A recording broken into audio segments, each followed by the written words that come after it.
Hello my dear students, मैं Alokesh Agarwal accounts पर triple M एक बार फिर आपका स्वागत करता हूं। दोस्तों, आज हम लोग बात करने वाले हैं आरबीएससी में जो रिटायरमेंट डेथ का टॉपिक है, इसके अंदर एग्जाम्पल नंबर 3 कल नहीं हुआ था ना बेटा? चलो ठीक है, पेज नंबर 9090 पे इंग्लिश मीडियम में एग्जाम्पल नंबर 3। ठीक है, तो जरा देखते हैं हिडन गुडविल का क्या सवाल है, एक बार बोर्ड पे करते हैं तेजी से। ABC are partners in 323। आप पेज नंबर क्या बोला मैंने अभी? 90। एग्जाम्पल नंबर 3 है ना। एबीसी पार्टनर्स है, रेशो क्या है? 3:2:3। और क्या लिखा हुआ है? लिखा हुआ है सी रिटायर हो रहा है and his capital after making all adjustment stands at 1,20,000। C retire हो रहा है, 3 और 2 5 और 3 8, यानी कि 3/8 वाला बंदा। और इसकी एडजस्टेड कैपिटल जो है, सारी एडजस्टमेंट्स करने के बाद जो कैपिटल है वो कितनी है बेटा, बताना? 1,20,000 की एडजस्टेड कैपिटल है ना। A and B agreed to pay him 1.5 lakh रुपए इन फुल सेटलमेंट। बेटा कैपिटल तो इतनी है, लेकिन इसको पे कितने रुपए कर रहे हैं? कितने रुपए की पेमेंट हो रही है? 1.5 लाख। कभी ऐसा होता है किसी बंदे के बन रहे हैं 1,20,000, लेकिन उसको पेमेंट कितनी कर दी जाए? 1.5 लाख। बताऊंगा अभी क्यों। आगे क्या लिखा है? Pass the necessary journal entries for the treatment of goodwill. Goodwill के लिए ट्रीटमेंट की जर्नल एंट्री करनी है। पहली बात तो गुडविल की एंट्री होती है गेनिंग डेबिट टू सैक्रिफाइस, यानी कि रॉबिनहुड एंट्री, लेकिन उसके लिए वैल्यू पता होना जरूरी है। पहली बात तो अगर चलो मैं वैल्यू ऑफ गुडविल की जर्नल एंट्री की बात करूं, तो जर्नल एंट्री क्या होनी चाहिए वो बना देते हैं। सर सी जा रहा है, यानी गेन किसको होगा? ए और बी को। ए डेबिट बी डेबिट टू सी। बात तो ये है, मुद्दा ये है कि सर इसकी वैल्यू कैसे आएगी। जर्नल एंट्री तो हम सबको आ चुकी है, इसकी वैल्यू कैसे आएगी? बेटा एक बात बताओ, किसी बंदे के बन रहे हैं 1,20,000, उसको 1.5 लाख रुपए दे रहे हो, यानी 30,000 रुपए जो एक्स्ट्रा दे रहे हो, वो उसको किस बात के दे रहे हो? उसकी गुडविल के। किस बात के मिल रहे हैं उसको? उसके पैसे गुडविल के। तो सीज शेयर ऑफ गुडविल कैसे निकला बेटा? सीज शेयर ऑफ गुडविल निकला, सर उसको दे रहे हैं paid minus adjusted capital. Sir उसको 1.5 लाख रुपए दे दिए, जबकि कैपिटल 1,20,000 जारी बन रही थी, तो 30,000 रुपए उसको किस बात के मिले हैं? गुडविल की रकम के। तो 30,000 रुपए यहां पे आ जाएंगे, और ये गेनिंग रेशो क्या था? 3:2 है ना। गेनिंग रेशो में और 20 है, छीन लो, 5 से डिवाइड कर 6 × 18, 6 दूनी 12। बताओ समझ आया या नहीं आया? गेनिंग रेशो समझ आ गया सबको? 30,000 को बांटना समझ आ गया सबको? ये एक छोटा सा सवाल था, 1 नंबर के लायक। आगे चलो, रिवैल्यूएशन का पॉइंट आ रहा है, एडजस्टमेंट P&L का पॉइंट आ रहा है। सीधा एग्जांपल नंबर 4 पे आ जाओ, बहुत बड़ा सा सवाल है। ओरली डिस्कस करेंगे, बोर्ड पे करवाऊं? बोर्ड पे कराऊं? ये लो एग्जांपल नंबर 4, रिवैल्यूएशन अकाउंट।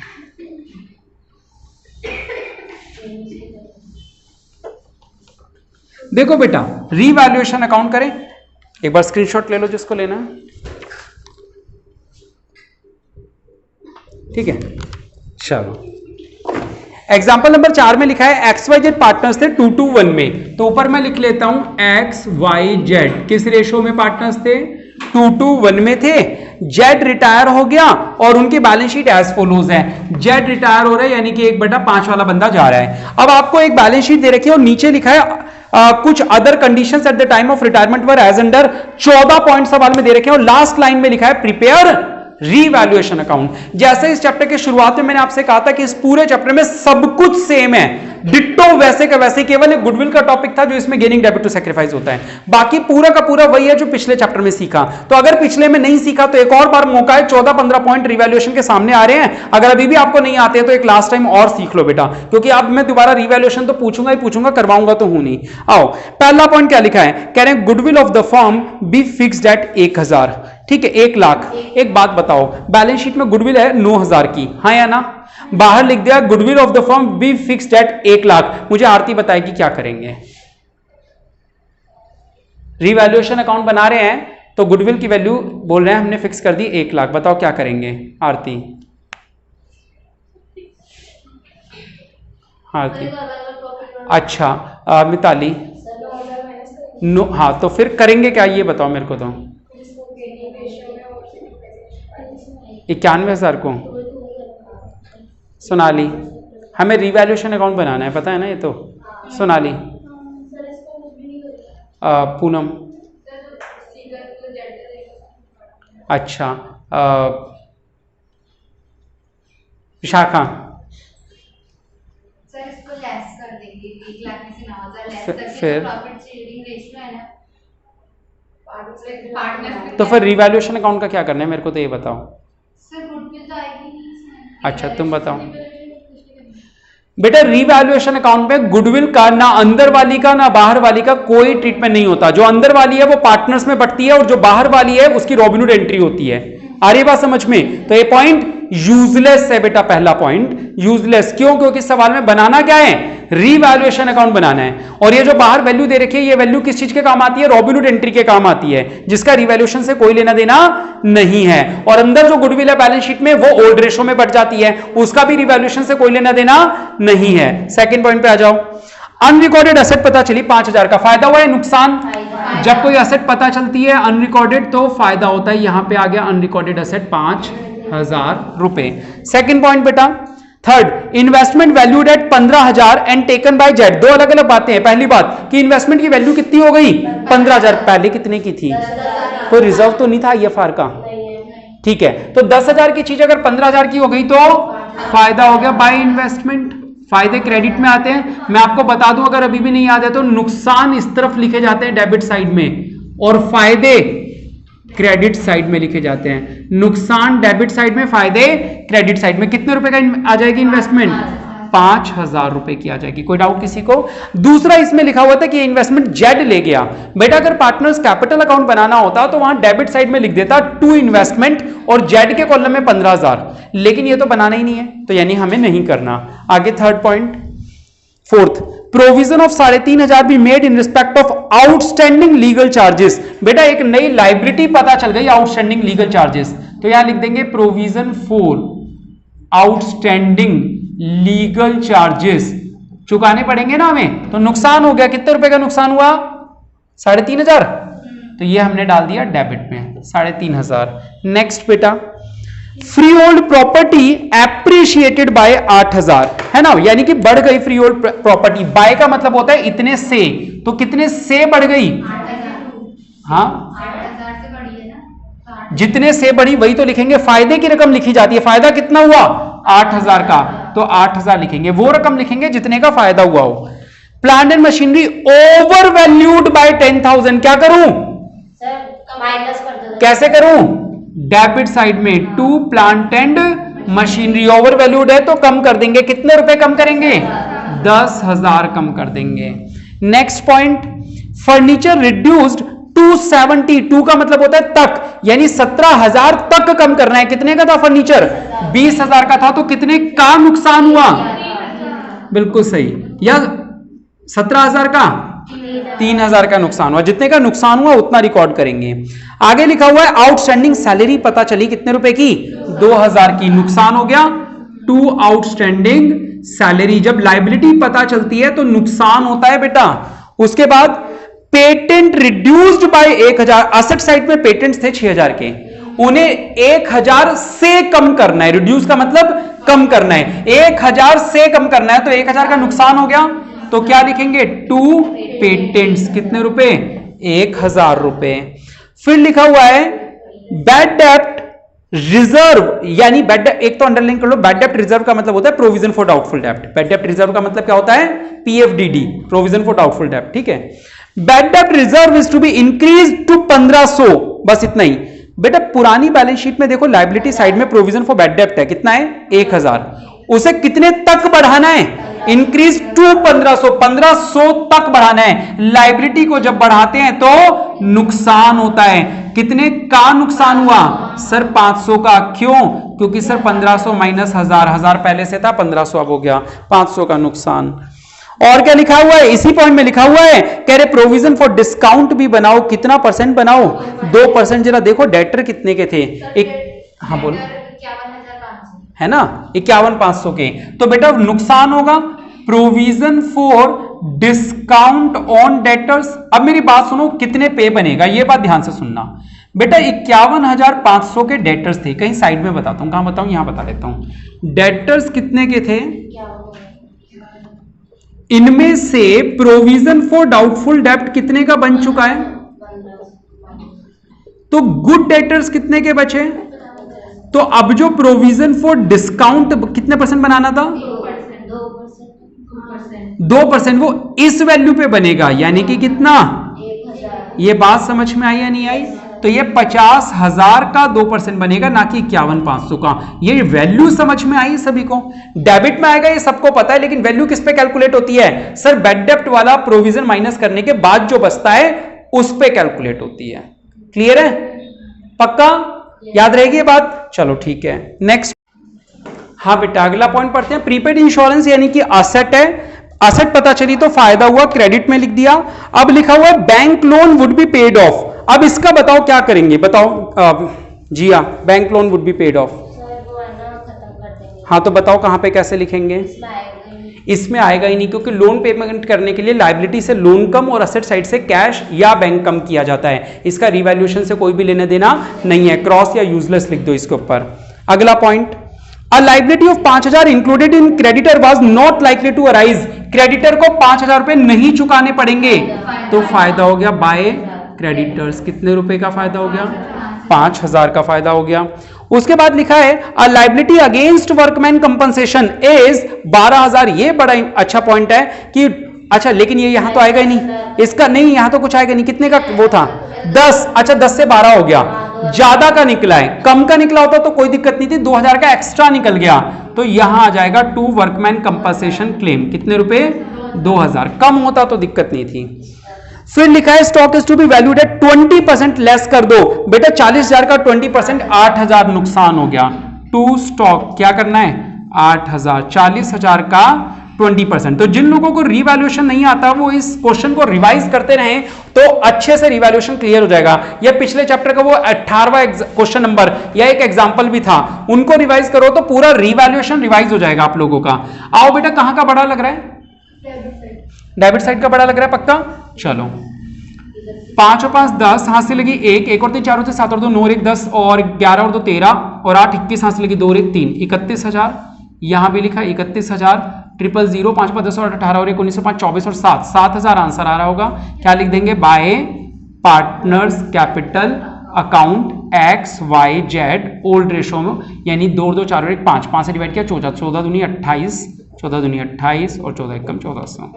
ये पार्टनर्स में बट गया। तो ये मैंने केवल आप लोगों को रिवैल्यूएशन रिवाइज करने के लिए सिखाया है, बाकी ये आता तो आप सबको होगा। छोटा एक आधा पॉइंट कोई नहीं भी आता हो तो बस ये याद रख लो कि पेपर से पहले रिवैल्यूएशन के दोनों तीनों सवाल रिवाइज कर लिया करो। भाई पिछले एडमिशन के चैप्टर में एक एग्जाम्पल था, एक अनसोल्व था, दोनों मैंने करवाए हैं बड़े बड़े सवाल रिवैल्यूएशन के। वो सवाल रिवाइज कर लो तो सारे सवालों के रिवैल्यूएशन रिवाइज हो जाएंगे। एक इसको रिवाइज कर लो, ये हो गया रिवैल्यूएशन का पॉइंट। चलो आगे बढ़ो। एग्जाम्पल नंबर 4 था ये। अब आ गया कौन सा? Payment of amount due to retiring partner. ये हमारा लोन अकाउंट चालू हो रहा है यहां से, है ना? हाँ, लोन अकाउंट आपके में कुछ कटा तो नहीं है ना रिटायरमेंट डेथ से? आपके में तो चैप्टर ही कटे हैं पूरे के पूरे, ठीक है। एक्चुअली क्या सीबीएसई में लोन अकाउंट कट गया है। चलो बेटा, बहुत अच्छी बहुत इंपॉर्टेंट बात सिखा रहा हूं। आपके में ढेरों तरह के लोन अकाउंट है। एक तो आरबीएसई में बहुत परेशान किया हुआ है इस बात को लेके। पेपर में देखो, एक बात तो मैं आप लोगों को ये बता दूं, इस चैप्टर से 4 नंबर का सवाल छोटा आएगा या बड़ा 8 नंबर, जो 6 नंबर का आता है उसमें लोन अकाउंट नहीं आता, उसमें नॉर्मल रिटायरमेंट वगैरह के सवाल आते हैं। तो लोन वगैरह अगर आया तो कोई 4 नंबर का छोटा सवाल आ जाएगा। तो जितने बड़े सवाल इस बुक में है उतना बड़ा आएगा नहीं। जैसे हमने एडमिशन का चैप्टर पढ़ा दिया कैसे बड़े बड़े सवाल आए थे, पेपर में नहीं आना उतना बड़ा, पेपर में छोटा और आसान ही आना है। बाद में हम करेंगे पेपरों में आए हुए सवाल भी जब कोर्स हो जाएगा। तो अभी खैर बुक में है तो कर रहे हैं, लेकिन इस बात से टेंशन मत लेना कि यार पेपर में आएगा तो हमसे होगा नहीं। आपको कॉन्सेप्ट सीखना है क्या है, पेपर में छोटा होगा वो आप अटेम्प्ट भी कर दोगे, ठीक है। चलो करें बेटा। नंबर हमारे आएंगे। आ जाओ बेटा, ट्रुथ नाम की कोई चीज होती है ना? चलो, सच्चाई यही है। 11th क्लास वालों को डेप्रिसिएशन पढ़ाता हूं तो 1 महीना लगता है। उसके बाद जिस दिन पेपर होता है वो बच्चा डेप्रिसिएशन का ही सवाल नहीं करके आता।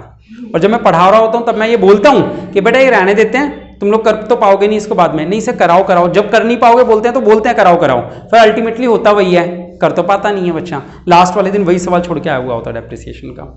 और जो बच्चा करता है उसको 1 घंटा पूरा पेपर में डेप्रिसिएशन पे लग जाता है। खैर मुद्दे पे आओ। एग्जाम्पल नंबर 5 एक बार देखते हैं लोन अकाउंट में क्या बोला गया है, ठीक है। बहुत ईजी है, शुरुआती सवाल तो आगे जैसे जैसे बढ़ेंगे उनका लेवल बढ़ता जाएगा। एग्जाम्पल नंबर 5 देख रहे हैं हम लोग, ठीक है। चलो, वाई रिटायर हुआ 1 जनवरी 2014 को, एग्जाम्पल नंबर क्या है 5 ना। वाई रिटायर हुआ, डेट बोलना 1 जनवरी 14 को रिटायर हुआ, ठीक है बेटा। And showed a credit balance of 30,000 रुपए, और उसके क्रेडिट बैलेंस कितने रुपए का था? 30,000 रुपए का क्रेडिट बैलेंस था। यानी उस बंदे को हमें चुकाने कितने रुपए हैं? 30,000 पार्टनर को पैसे देने हैं। Is to be paid. अब देखो करना क्या है, आप लोगों को है ना अलग अलग लोन के सवाल बनेंगे तो इनकी इंग्लिश की लैंग्वेज को समझना है। माइनर सा डिफरेंस है लेकिन सवाल पूरा करने का पैटर्न चेंज हो जाता है। पहले मैं एक बार इंग्लिश की लाइन पूरी लिख देता हूं कैसे पेमेंट करनी है, सुनना। पेड इन 3, मेरे को एक बार लाइन पूरी बोलो। पेड इन 3 बोलो, एक सेकेंड, इक्वल एनुअल इंस्टॉलमेंट्स, हाँ, along with interest at the rate 6% per annum. along with interest at the rate 6% per annum. ये सवाल हो गया। और बोला क्या है सवाल में बनाने को?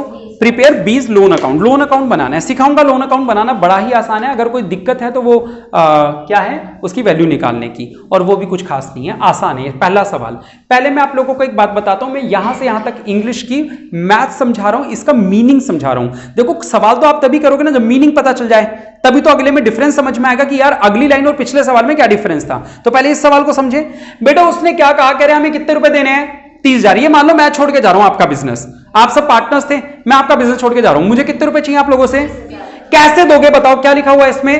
Paid in 3 equal annual instalments. Annual का मतलब समझते हो? सालाना। एनुअल का मतलब सालाना, और इक्वल का मतलब बराबर, और 3 का मतलब, यानी आप मुझे 3 साल तक, बोलो बोलो बोलो, 10,000 रुपए दोगे, हर साल दोगे। कैसे पता लगाया? सर 30,000 को एनुअली 3 साल से डिवाइड कर दिया, 3 इक्वल बनानी थी तो 30,000 को 3 से डिवाइड किया, कितना आया? 10,000। ये इक्वल बन गई। पेमेंट कब करोगे मुझे, हर महीने या हर साल? हर साल करोगे एनुअल, हाँ या ना? ठीक है। यानी अगर कोई आपसे पूछे कि बताओ इंस्टॉलमेंट कितनी, तो आप कहोगे अमाउंट देनी थी 30,000, कितनी किस्तों में बनानी थी? 3 में, यानी कि हर बार कितने रुपए देंगे? 10,000 रुपए देंगे। ये बात क्लियर हुई। अब इस लाइन का मीनिंग समझाना। Along with interest 6% per annum. आप मुझे 30,000 रुपए दोगे, वो भी 3 सालों में 10,000 करके। बेवकूफ समझा है क्या? तो तुमने क्या कहा? कह रहे सर इंटरेस्ट, बोलो, इंटरेस्ट के साथ देंगे। अलोंग विद इंटरेस्ट, यानी केवल 10,000 नहीं देंगे, इसमें इंटरेस्ट भी जोड़ेंगे। और कितना परसेंट? ये जो मैंने blue per annum blue pen से लिखा, मार्कर से समझ में आया? आप मुझे केवल 10,000 नहीं दोगे, कितना दोगे? 10,000 के साथ 6% ब्याज भी जोड़ के दोगे। अगर मैं 10,000 का 6% बोलूं तो 600 होता है, तो 10,000 का 6% जोड़ोगे 30,000 का, 10,000 का 6% हुआ 600। तो जो पहली किस्त दोगे वो कितने की दोगे? 10,600। दूसरी की दोगे वो कितनी दोगे? और तीसरी भी? गलत पढ़ रहे हो, अब सही सुन लो। इंटरेस्ट जो कैलकुलेट होता है हमेशा आउटस्टैंडिंग बैलेंस पे होता है। किस पे होता है? आउटस्टैंडिंग को हिंदी में बोलते हैं बकाया राशि। यानी जितने रुपए आपको मुझे चुकाने बाकी हैं उस पूरी वैल्यू पे इंटरेस्ट कैलकुलेट होगा। पहले साल 30,000 पे, फिर 10 चुका दोगे तो 20,000 पे, फिर 10 और चुका दोगे तो 10,000 पे, हाँ या ना? ब्याज पहले साल मेरे को आपसे कितने रुपए लेने हैं? 30, तो मैं ब्याज कितने पे चार्ज करूंगा? 30,000 पे 6%। फिर आपने 10,000 की तो किस्त दे दी और ब्याज भी दे दिया जोड़ के। अब अगले साल जब ब्याज लूंगा तो 30,000 पे मांग पाऊंगा क्या? आप कहोगे सर कितने रुपए लेने बाकी है, मैं कहूंगा 20,000 लेने बाकी है, तो 20,000 पे तो 6% काउंट करूंगा ना। आ रही बात समझ? तो आपने 10,000 की फिर किस्त दे दी और वो ब्याज दे दिया 20,000 पे जो बना। अब तीसरे साल में आऊंगा पैसे मांगने तो फिर कहूंगा ब्याज दो। आप कहोगे सर कितने पे? क्या 30 पे मांग लूं, क्या 20 पे मांग लूं? आप कहोगे सर इस साल पैसे कितने देने बाकी हैं? 10,000। जो आउटस्टैंडिंग बैलेंस होता है ना, आउटस्टैंडिंग का मतलब ओपनिंग बैलेंस, यानी जितने रुपए पैसे चुकाने बाकी हैं उस वैल्यू पे कैलकुलेट होता है इंटरेस्ट हमेशा। आ रही बात समझ? किस पे कैलकुलेट होता है? ओपनिंग बैलेंस, यानी कि आउटस्टैंडिंग बैलेंस पे। अब अकाउंट बना के दिखाता हूं, बहुत ही आसान है। पहले इसका पैटर्न सीख लो, जिस तरीके से मैं बना रहा हूं ना वो बनाने का तरीका सीखो, कोई भी कॉपी मत करना। मैं यहां पे आपको एक पैटर्न, एक ट्रिक सिखाना चाह रहा हूं, वो ट्रिक सीखेंगे आप लोग, है ना? ये देखो मैं बना कैसे रहा हूं। अच्छा डेट का भी कॉलम बनाना है, आप चलो मैं बना ही देता हूं, ठीक है? ये मैंने डेट का कॉलम बना दिया, date particular amount, date particular amount. कोई डाउट किसी को? अच्छा बेटा, लोन असेट है या लाइबिलिटी हमारे लिए? लाइब्रेरी है। बिल्कुल सही। लाइबिलिटी के ओपनिंग बैलेंस किस तरफ आने चाहिए? इस साइड। किस साइड? क्रेडिट। बिल्कुल सही। क्रेडिट में बढ़ता है और डेबिट में लोन, यानी कि लाइबिलिटी कम हो जाती है। यही तो कॉन्सेप्ट होता है ना बेटा। चलो अब लिखते कैसे, शुरुआत कैसे करनी है। 1 जनवरी को लोन यानी लाइबिलिटी बढ़ रही है, पहले दिन शुरुआत हुई है 1 जनवरी 2014, तो डेट ऐसे डाला करो। चलो ये अच्छा है, जनवरी वाला साल दे रखा है, यानी जनवरी से दिसंबर तक का साल लेना है, मार्च तक का नहीं लेना। ठीक है, मार्च तक होता है तो थोड़ी सी दिक्कत और हो जाती है। चलो 2014 की 1 जनवरी को पहले सबसे पहला जो वर्ड आएगा वो आएगा बाय वाइज कैपिटल अकाउंट, जितने रुपए उसके देने थे, यानी कि 30,000। पहला वर्ड समझ में आ गया? यहां से शुरुआत करनी है राइट साइड से, क्योंकि लाइबिलिटी है इसलिए क्रेडिट साइड से। वर्ड क्या यूज करना है? By Y's capital account. Amount क्या डालनी है? जितने रुपए चुकाने थे। अब 1 साल तक शांत बैठ जाओ, 1 साल तक शांत बैठ जाओ। 1 साल बाद 31 दिसंबर आएगी। 31 दिसंबर को ये आपसे क्या केवल पैसे लेने आएगा या ब्याज भी लेने आएगा? और देखो बढ़िया है तो पहले बात ब्याज की करता है, तो 31 दिसंबर को ब्याज लगाने से वैल्यू बढ़ जाएगी या कम हो जाएगी लोन की? बढ़ जाएगी। यहां लिखेंगे बाय इंटरेस्ट, हाँ या ना? वैल्यू क्या कैलकुलेट होती है? ओपनिंग बैलेंस, यानी कि साल के शुरुआत में कितने रुपए चुकाने बाकी थे?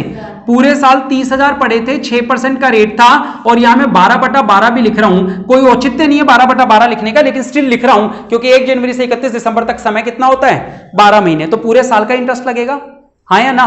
बाई चांस कोई 6 महीने का सवाल आ जाए, इसलिए मैं आदत डाल रहा हूं 12/12 लिखने की, कि अगर सवाल में कहीं टाइम गैप कम हो तो फिर कम लगाएंगे बेटा, है ना? चलो 30,000 का 6% कितना हुआ? 1,800 रुपए। अब पेमेंट करोगे तो वैल्यू बढ़ेगी या कम हो जाएगी लोन की? अरे कम हो जाएगी ना, लोन की पेमेंट कर रहे हो, और पेमेंट कर किस दिन रहे हो? 31 दिसंबर को। क्या लिखोगे? टू कैश है बैंक, कुछ भी लिख देना। अब पेमेंट कितनी करोगे वो सुन लेना। आपने यहां लाइन में पढ़ा था कि आप न केवल एनुअल इंस्टॉलमेंट दोगे, टुगेदर विद या अलोंग विद इंटरेस्ट दोगे, हाँ या ना? तो 10,000 की तो आपने किस्त बांध ली थी मेरी, और 1,800 रुपए का ब्याज, हाँ या ना? तो कितने रुपए की पेमेंट करोगे? 11,800। अब इसका टोटल लगाओ, कितना आया? 31,800। यहां पे भी लिख दो कितने रुपए? 31,800। 11,800 कम करोगे तो कितना बचा? 20,000। सर्किल डाल रहा हूं ताकि आपको पता चल जाए ये क्लोजिंग बैलेंस है। क्या लिखूंगा? टू बैलेंस CD, ऑब्वियसली साल की अंतिम तारीख यानी कि 31 दिसंबर। बेटा यहां ये जो क्लोजिंग बैलेंस है ये नेक्स्ट ईयर का ओपनिंग बन जाएगा, यानी कि 2015 1 जनवरी बाय बैलेंस BD बन जाएगा। पैटर्न यहीं से चालू होने वाला है, बस यहां से आपको पैटर्न पता चल जाएगा कि कैसे शुरू हो रहा है, सवाल कैसे करना है आगे तक। आ रही है बात समझ में? क्या बन गया ये? By balance BD। श्योर है सब लोग? चलो ठीक है। अरे यार मार्कर खत्म होगा, चलो कोई बात नहीं। अब 2015 की 1 जनवरी आ चुकी है, ये पार्टनर अभी कल ही तो रात को आके गया है, अभी 1 साल तक आएगा क्या? नहीं, 1 साल बाद आपके पास आएगा शक्ल दिखाने 31 दिसंबर को। पहले क्या बोलेगा? पहले मेरा इंटरेस्ट कैलकुलेट करो। अब जब इंटरेस्ट कैलकुलेट करोगे तो किस पे करोगे बेटा? 20,000 पे कितना परसेंट? 6% कैलकुलेट करोगे पूरे साल का, तो 1,200 आ जाएगा। और जब पेमेंट करोगे बेटा 2015 की ही 31 दिसंबर को, तो पेमेंट में लिखोगे क्या? To bank. और पेमेंट कितनी करोगे? केवल 10,000 दोगे या 1,200 रुपए ज्यादा दोगे?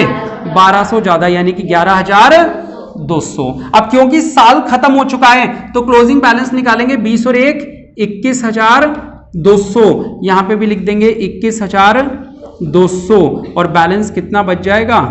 10,000। क्या लिखेंगे? To balance CD। डेट कौन सी? 31 दिसंबर, साल की अंतिम तारीख। यही अंतिम बैलेंस अगले साल 2016 की 1 जनवरी को ओपनिंग बैलेंस बन जाएगा, बाय बैलेंस BD हो जाएगा। कितने रुपए? 10,000। अब 1 साल तक शांत रहोगे, साल खत्म होने पे पार्टनर आएगा, पूछेगा मेरा इंटरेस्ट कितना बनता है, तो वो क्या कहोगे? सर 10,000 रुपए पे 6%, पूरे साल का 600 रुपए बना। तो वो कहेगा लाओ मेरी पेमेंट निकालो, तो डेबिट साइड में लिख दोगे 2016 31 दिसंबर को। क्या लिखोगे? To bank. और कितने रुपए की पेमेंट उसको कर दोगे? 10,000 ही नहीं, 600 रुपए जोड़ के, अलोंग विद इंटरेस्ट का ये मीनिंग होता है। ठीक है, तो मैं समझाना चाह रहा था कि अलोंग विद इंटरेस्ट में इंटरेस्ट को अलोंग कर देते हैं, इंटरेस्ट को जोड़ देते हैं, हाँ या ना? ठीक है, तो अब बैलेंस, क्योंकि 3 किस्तें गुजर चुकी हैं, तो तीनों किस्तें देने के बाद क्या कोई बैलेंस बचना चाहिए? जी नहीं, तीनों किस्तें देने के बाद ये पूरा इक्वल हो जाएगा। कितना आसान है ना, बोल रहा हूँ ना, बहुत आसान है। पैटर्न एक बार सीखें, इसका पैटर्न क्या है सर? पहली बात तो ये निकाल के रख लो कि उस बंदे को हर साल देने कितने हैं, 10-10 हजार। अब लिखना कैसे है सर? पहले साल तो बाय उस बंदे का नाम, वो तारीख, फिर एक साल बाद साल की एंडिंग डेट पे बाय इंटरेस्ट, और फिर टू बैंक पेमेंट कितनी करेंगे सर? 10,000 में ये ब्याज जोड़ के कर देंगे, बचा हुआ बैलेंस हो जाएगा टू बैलेंस सीडी। अब ये बैलेंस सीडी अगले दिन की ओपनिंग डेट पे, यानी यहां अगर 31 दिसंबर है तो यहां पे 1 जनवरी होगी, ठीक है, यहां 31 मार्च है तो ये 1 अप्रैल होगी, ठीक है। अगले दिन की डेट पे ओपनिंग बैलेंस बना दोगे, फिर इस वैल्यू पे इंटरेस्ट चार्ज करोगे, और फिर 10,000 में ये इंटरेस्ट जोड़ के पेमेंट कर दोगे। क्लोजिंग बैलेंस जो बचेगा वो यहां ओपनिंग बन जाएगा, फिर इस पे इंटरेस्ट कैलकुलेट करोगे और पेमेंट कर दोगे। कितना आसान है। आइए देखते हैं अगला सवाल। अगला सवाल कौन सा है? Example number 6। हाँ बोलो बोलो बोलो। जैसे 30,000 दिया हुआ है और हम इक्वली मतलब डिस्ट्रीब्यूट कर दिया इंस्टॉलमेंट में, तो जैसे 25,000 दिया हुआ तो वो इक्वली थोड़ी बोलता 3, फिर इक्वली नहीं होता ना, तो वो इक्वली 5 बोल देता, 5 इक्वल इंस्टॉलमेंट्स। सर अगर डेट गिवन नहीं होगी तो? बेटा तो first year, second year, third year अपने मन से लिखना होगा। जैसे यहां लिखेंगे फर्स्ट ईयर, यहां लिख देंगे बिगिनिंग BEG, यहां लिख देंगे एंड END, ठीक है। चलो सवाल आ जाएंगे जो भी आएंगे। पहले एक बार एग्जांपल नंबर 6 देखते हैं। बेटा कॉपी मत करो, अभी आराम से रिलैक्स करो। ABC पार्टनर से B रिटायर हुआ है 31 मार्च 12 को। बेटा B रिटायर हुआ है, कब हुआ है? 31 मार्च 12 को, और कैपिटल अकाउंट में बैलेंस कितना शो हो रहा है? 25,000 रुपए, यानी इसको पैसे कितने चुकाने हैं? ये लो आ गया 25,000। It decided that the life annuity of 6,000 per annum, underline कर लो, टॉपिक चेंज हो गया जो आप लोगों ने पढ़ा, वो टॉपिक नहीं है अब, लोन वाला टॉपिक नहीं, अब क्या है? अंडरलाइन करो, लाइफ एन्युइटी, ठीक है, मार्कर चला दूं। लाइफ एन्युइटी बना दी बेटा कितने रुपए की? 6,000 पर एनम। ये एक नया टॉपिक है, ये टॉपिक था लोन अकाउंट का, ठीक है, टॉपिक क्या था? Loan account. और अब यहां पे क्या है? Life annuity. इसका टॉपिक का मीनिंग बता देता हूं। एन्युइटी का मतलब होता है वार्षिकी यानी इंस्टॉलमेंट, ठीक है। अच्छा कितनी देनी है? क्या लिखा है? 6,000 पर एनम। कितनी देनी है अपन को? 6,000 पर एनम देंगे with 10% interest, assuming that the annuitant passes away immediately after the payment of second annuity. पहले तो इंटरेस्ट कितना है बेटा? 10% पर एनम। अब एक बात उन्होंने अज्यूम करने को बोली, क्या? पासेस अवे का मतलब जानते हो? गुजर जाना। आपको क्या मानना है? द एन्युइटी, एन्युइटेंट यानी जो बंदा ये रिटायर हुआ है, बी, क्या नाम था? हाँ बी, कह रही है जो बी है पासेस अवे यानी कि मर गया immediately after the payment of second annuity, यानी सेकंड एन्युइटी जाने के बाद बी मर गया। बेटा आओ करें सवाल। टॉपिक बिल्कुल बदल चुका है, वो है ही नहीं जो आपने अभी पढ़ा, बिल्कुल अलग चीज है। करें। कॉन्सेप्ट क्या है उस बात को सीखना है पहले इस सवाल के अंदर, फिर बात करते हैं। बेटा लाइफ एन्युइटी का मीनिंग समझते हो? लाइफ एन्युइटी का मतलब हमने इससे बोला कि जब तक तू जिएगा तेरे को 6,000 6,000 6,000 देते रहेंगे। नहीं, एक कैसे 25,000 देने थे। तो लाइफ एन्युइटी का मतलब क्या होता है? जब तक तू जिएगा 6,000 6,000 6,000 देते रहेंगे। तू पहले मर गया तेरे पैसे हमारे हो जाएंगे, तो हम जिंदगी भर दे रहे हैं ना उसको, जिंदगी भर क्यों देंगे? 25,000 तो दे रहे हैं ना, यही तो नुकसान झेल रहे हैं ना, यही तो नुकसान है। लाइफ एन्युइटी का मतलब यहां लोन थोड़ी है, मैं वही तो बोल रहा हूं। देखो लोन का मीनिंग क्या होता है कि तेरे पैसे चुकता और हमारा तेरा हिसाब किताब बंद, आज के बाद तू शक्ल मत दिखाई हो। लाइफ एन्युइटी का मतलब क्या है? जब तक तू जिंदा रहेगा तो आते रही हो तेरे को 6,000 रुपए, और अगर तेरा जो ब्याज बनता होगा, जितना भी बनता होगा 10% के हिसाब से, वो ब्याज और दे देंगे, पेंशन की तरह मान लो थोड़ी देर के लिए। मानना कुछ नहीं, आप ये मान लो कि मैं पार्टनर हूं, आपने कहा सर जब तक जियोगे तब तक आते रहना, 6,000 रुपए हर साल ले जाना और साथ में ब्याज भी ले जाना 10% का। हफ्ता वसूली दीजिए सर। ठीक है। तो अच्छा इंटरेस्ट के लिए टुगेदर विद था या क्या था वर्ड? टुगेदर विद नहीं, इंटरेस्ट तो life annuity 6,000 per annum with word था, है ना? हाँ, तो विद इंटरेस्ट यानी कि इसमें इंटरेस्ट जुड़ा हुआ है। 6,000 रुपए की किस्त बांध दी। इंटरेस्ट कैलकुलेट होता रहेगा, ऐसा नहीं है कि इंटरेस्ट कैलकुलेट नहीं होगा, इंटरेस्ट होता रहेगा, लेकिन आप हर साल दोगे कितने रुपए मेरे को? केवल 6,000 ही दोगे। तो इंटरेस्ट से लोन बढ़ता रहता है, लेकिन आप पेमेंट कितनी करोगे? 6,000 ही करोगे। 2 किस्तों के बाद मैं मर जाऊंगा। 2 किस्तों के बाद जब मैं मर जाऊंगा तो मेरे बचे हुए पैसे का कौन फायदा उठा लेगा? आप लोग। वो पैसा आप लोगों को फायदा उठ जाएगा। ठीक है, लाइफ एन्युटी में। और अगर मैं जिंदा रह जाता मान लो 4-5 साल से ज्यादा, तो वो 6ठे साल 7वें साल वो नुकसान किसको झेलना पड़ता? आप लोगों को। तो अगर पहले मर गया तो भी फायदा किसका? आप लोगों का। बाद में मरता तो नुकसान किसका? आप लोगों का। पहले मर गया, आप लोग का फायदा कर गया। आओ चलो करें बेटा।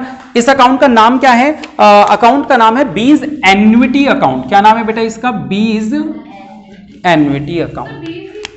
बी मरा है ना,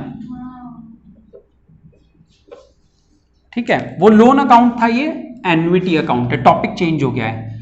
आओ, पेपर में आ सकता है बेटा, छोटा सवाल है ना। 2 भी नहीं, 4 मान के चलो। देखो सबसे पहले 31 मार्च 2012, यानी कि 2012 की 31 मार्च, मेरा नाम लिख दो, बाय बीज कैपिटल। कितने रुपए? 25,000। हाँ या ना? ठीक है। अब बेटा क्योंकि ये 31 मार्च, ये डेट कौन सी थी बेटा? 31 मार्च 12 थी, है ना? ठीक है। तो 31 मार्च को तो वैसे साल खत्म होता है, तो साल खत्म होता है तो क्लोजिंग डेट पे क्लोजिंग बैलेंस निकाल देना चाहिए। बुक का आंसर थोड़ी देर के लिए मत देखो, क्योंकि आज ही अगर मैं मरा हूं तो आज ही ब्याज तो लूंगा नहीं, और आज अकाउंट क्लोज करने जरूरी होते हैं 31 मार्च को। तो यहां लिख दो 25,000, यहां लिख दो 25,000, यहां पे बैलेंस बचा कितना? 25,000, क्योंकि साल की एंडिंग डेट ही है, बिल्कुल साल की रात को ही मर गया मैं 31 मार्च को ही। तो ये टू बैलेंस सीडी हो गया। कोई डाउट किसी को? तो ये 2012 की 1 अप्रैल आ गई, एक नया साल चालू हो गया। हाँ या ना? ये 2013 की 1 अप्रैल आएगी या 12 की आएगी? इससे अगला दिन होता है बेटा ये, इस रात का अगला दिन होता है ये। 31 मार्च 12 को सोओगे तो अगले दिन कब उठोगे?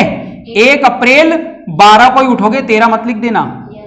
Bye balance BD. मैंने आपसे यही कहा था ना, दिसंबर जनवरी वाले में टेंशन नहीं होती, लेकिन जहां मार्च और अप्रैल आ जाता है वहां बच्चा जल्दीबाजी में, या 12 है तो क्या लिख देता है? 13। याद रखना, रात को सोओगे 31 मार्च 12 है तो अगले दिन उठोगे तब क्या निकलेगी? 1 अप्रैल 12 ही निकलेगी, 13 थोड़ी हो जाएगी वो। चलो 25,000। अब मैं आपको बता दूं, बुक वालों ने यहां से शुरू किया हुआ है। मैंने आपको रियल कॉन्सेप्ट सिखाया कि अगर बंदा 31 मार्च को मराए तो 31 मार्च को आएगा बाय बीज कैपिटल अकाउंट, और 31 मार्च को बाय बीज कैपिटल अकाउंट है तो इस अकाउंट को क्लोज भी करना पड़ेगा, क्योंकि साल की एंडिंग डेट है। एंडिंग डेट पे क्लोज किया तो क्लोजिंग बैलेंस अगले दिन क्या बन गया? ओपनिंग। उन्होंने 1 अप्रैल से चालू कर दिया, वो बात गलत है। अगर ये बंदा रिटायर ही 1 अप्रैल को हो रहा होता तो मैं यहाँ 1 अप्रैल को बाय में उसका नाम लिखता बीज कैपिटल, लेकिन वो 31 मार्च को रिटायर हो रहा है तो मैं 1 अप्रैल को बीज कैपिटल थोड़ी लिख सकता हूँ। क्या लिखूंगा 1 अप्रैल को? तो बाय बैलेंस बीडी। खैर वो किताब वाला है, उसने लिख दिया, उसकी चलने दो, कोई दिक्कत थोड़ी है। अब ये बताओ, 1 साल से पहले मैं आपके सामने आ जाऊंगा क्या? नहीं। मैं कब आऊंगा? 1 साल बाद। बताओ, आज 1 अप्रैल 2012 है, 1 साल बाद कौन सी तारीख होगी? विशाखा बताएगी। 1 अप्रैल तो होगी नहीं, 1 अप्रैल 2012 तो आज है सर। 1 अप्रैल 2013। 1 साल बाद 31 मार्च होगी, 31 मार्च 2013। यानी अब मैं शक्ल दिखाने आऊंगा आपको कब? 2013। आज तो रिटायर होके गया था, 2013 31 मार्च को आऊंगा। आते ही पहले बोलूंगा मेरा इंटरेस्ट कैलकुलेट करो। क्या बोलूंगा?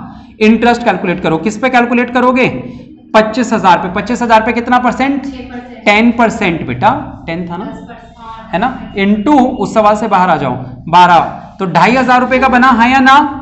फिर मैं कहूंगा मेरी पेमेंट निकालो। पेमेंट इसी दिन करोगे, साल की अंतिम तारीख को, तो क्या लिख दोगे? To cash. लेकिन इस बार मेरी एन्युटी फिक्स कर दिया आपने। कितनी? कह रहे जब तक जियोगे 6,000 ही लेते रहना। ब्याज कैलकुलेट कर रहे हैं, चिंता मत करो, लेकिन पैसे कितने लेते रहना? 6,000 लेते रहना। हाँ बेटा, आ जाओ आ जाओ आ जाओ आ जाओ। हाँ बेटा, तो मैंने आपसे मैं आज आया तो आप लोगों ने मेरे हाथ पे कितने रुपए थमा दिए? 6,000। अब क्या होगा? अब आप लोग इसका टोटल करोगे 27,500, तो यहां पे भी कितना रखोगे? 27,500। 6,000 माइनस करोगे, कितना बचा? 21,500। साल की अंतिम तारीख, वर्ड क्या लिखोगे? To balance CD. तो बेटा इससे आगे बढ़ोगे, अगली डेट कौन सी आ जाएगी बेटा? 2013 की 1 अप्रैल। क्या लिखोगे? By balance BD. कितने रुपए का ओपनिंग बैलेंस है? 21,500। अब ध्यान से सुनना बेटा, 31 मार्च को फिर आऊंगा मैं आपके सामने और कहूंगा मेरा इंटरेस्ट कैलकुलेट करो। किस वैल्यू पे कैलकुलेट करोगे बेटा? 21,500 का 10%। चलो पूरे साल के कैलकुलेट करोगे तो 2,150 रुपए, हाँ या ना? चलो ठीक है, टोटल कर दो। अच्छा नहीं, टोटल नहीं, पेमेंट करोगे मेरे को 2013 नहीं है तो अच्छा यहाँ डेट डाल दिया करो 2014। हाँ यहाँ पे सही है, 2013 14 की 31 मार्च को मेरे को पेमेंट करोगे टू कैश या टू बैंक, कितने रुपए हाथ में थमाओगे? 6,000। अब आपसे पैसे लेते ही मैं मर गया। जैसे पैसे लिए इमीडिएटली मैं मर गया, इमीडिएटली मर गया। तो अब ये जो बैलेंस निकाल रहे थे आप लोग 21 और 2 23,650 है ना, 23,650। अगर मैं नहीं मरता तो यहां लिखते 17,650 और वो ओपनिंग बैलेंस बन जाता, फिर अगले साल फिर मैं पैसे लेने आ जाता। लेकिन क्योंकि मैं मर गया हूं तो इस 17,650 के सामने क्या लिखोगे? वैल्यू तो यही है ना, ये पैसे बांट लोगे आपस में। रेशो पता है क्या आप लोगों का? ए और बी का रेशो नहीं पता तो इक्वली 2A और 2C, बेटा बी तो मरा है, 2C इज कैपिटल। किस रेशो में? जो भी इनका रेशो है, रेशो क्या है इनका? 1:1। तो क्योंकि रेशो पता नहीं तो 8,000 2 16 बचा 1 2 16, 8,825 या 75 कितना आएगा? 8,825। हाँ तो 8,825 8,825 ये दोनों को पैसे मिल जाएंगे। यानी केवल लास्ट वाले साल में क्या हुआ, इस बंदे के जो पैसे बचे थे ये क्लोजिंग बैलेंस नहीं आया, ये जो वैल्यू आई आपस में पार्टनर्स में बट गई, बस यही डिफरेंस था। तो देख रहे हो ये लोन अकाउंट एक अलग टॉपिक है, एन्युटी एक अलग टॉपिक है, लगते दोनों सिमिलर से हैं लेकिन दोनों का रीजन अलग अलग है। क्लियर है? घर पे ज्यादा के दोनों को रिवाइज करना, कल कुछ और सवाल करेंगे इसी टॉपिक के। तब तक के लिए शुक्रिया, जय हिंद जय भारत।